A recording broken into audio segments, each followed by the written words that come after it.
Welcome back to Now News. We have come back to fill you in on the latest news and information that you want and need to know. That's right, we have 4 news stories only on the best channel on your TV. Make sure you check out many of our social media sites. Now let's go back to Olivia with her story on the Korean H-bomb.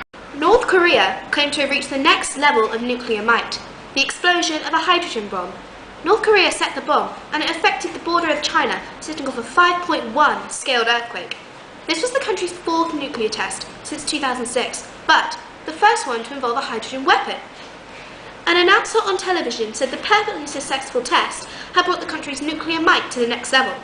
Bombs release far more destructive power than any other. If North Korea's claims are true, then the country would have joined the ranks for the world's thermonuclear power.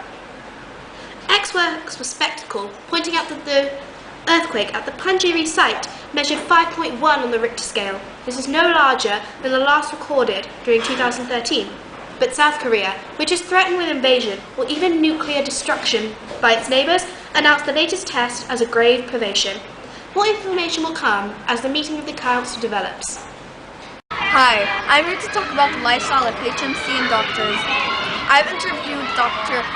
Jess Thomas and she gave me some answers. Let's see what she wrote. Now let's go back to Rand with her story on how electronic devices damage teens. Hi, I am here today reporting on the overuse of electronic devices by teens, which is causing issues in our society. Many teens are overusing laptops, iPads, and iPhones. Teens that spend longer than 2 hours a day on a computer or TV are more likely to suffer psychological difficulties than other teens. Dr. Anki Page, lead study of author from the University of Bristol's Centre for Exercise, Nutrition and Health Sciences said, whilst low levels of screen viewing may not be problematic, we cannot rely on physical activity to compensate for long hours of screen viewing. Watching TV or playing computer games for more than 2 hours a day is related to greater physical difficulties, irrespective of how active children are. The study says that those children who did fewer than 60 minutes of moderate to vigorous physical activity per day were an increased risk of psychological difficulties if they spent more than 2 hours using a computer or watching TV. I asked some students and teachers about what they thought about phone usage. Here are some of the answers that I received. Do you feel addicted to your phone and can you give it up for one day? I do feel that I'm quite addicted, not like some other people, but I probably would not give it up for a day. I use it a lot at home, mostly. At school I use it any chance I get, like in English now, and after school I usually use it to call my parents.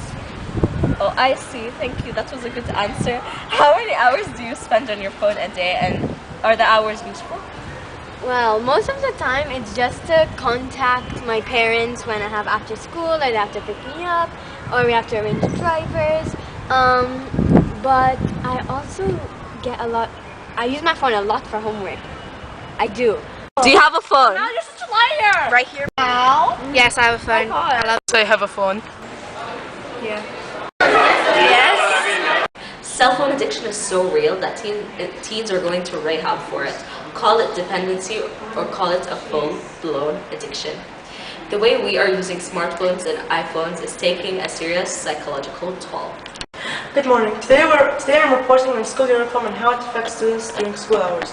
I have interviewed students and teachers from Pakistan English schools to see what their opinion towards the subject is. Here is the information that I have received from the following teachers and students. Hi, I'm here with Ms. Savage to interview her and ask her what she thinks about school uniform. Do you think that school uniform is necessary for school pupils? I do. I believe it really is important because otherwise students get so hung up on what they're going to wear in the mornings and things like that, and it becomes a competition. Do you think, what do you feel towards people who think that school uniform is negative or positive?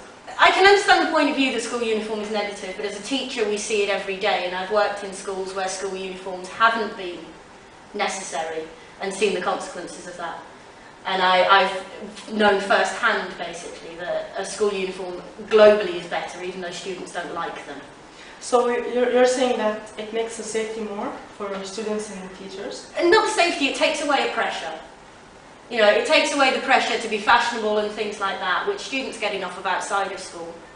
And particularly at your age, everybody's fashion is very individual. And for people with more individual fashion sense, coming to school as a complete individual can often lead them open to bullying and ridicule from other students. So school uniform prevents that from happening. Okay? Kalas? Do you think school uniforms creates a desirable feeling of belonging for the students? Overall, I believe that students who agree with the school uniforms and the school's policy will be able to express themselves more freely and enjoy the school without being bullied and traumatized and teased for what. Thank you for tuning in to Now News. Make sure you come back next week for more news stories. Bye!